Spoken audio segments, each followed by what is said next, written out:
Okay, bubble gum has been applied. Everything here is so rusty. You know, everything's kind of eating away at rust, and you know, you can't get in there to clean it unless you take this completely apart. And I mean, there's no way to take it apart and do a good job with it anyway. So this is just a temporary quick fix. Make it work. It'll be fine. It's solid now. No more wiggling or play. So now when the exhaust brake activates, we should see this linkage here pull up, which rotates the valve or the blade that's inside that blocks the exhaust.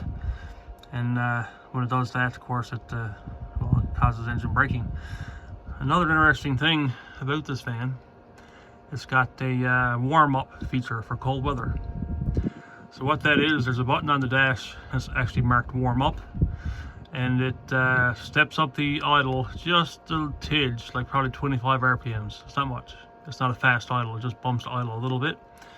And also, it closes this exhaust brake completely. So it's idling with the exhaust completely, well, practically completely blocked.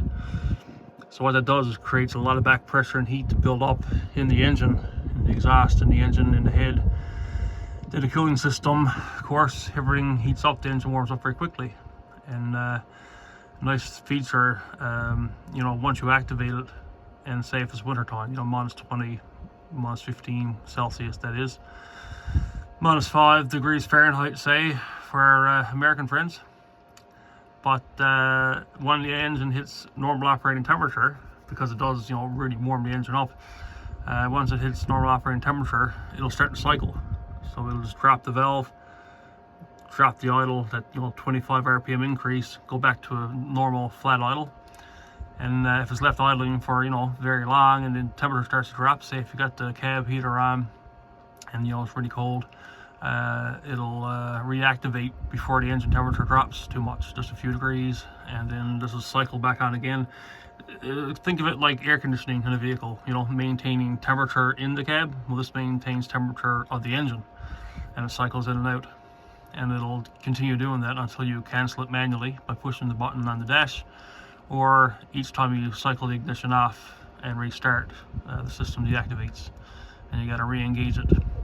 So we're going to use that to test this valve, so we can get a look to see if it's actually functioning now. So I'm going to set up I'm just using the iPhone here. I don't have any fancy camera gear. So I'm going to set up my iPhone, hit record, and I'll already have the engine running. So I'll just hit record, and then you'll see this valve actuate, hopefully. This should rotate back and forth. So we'll give it a try.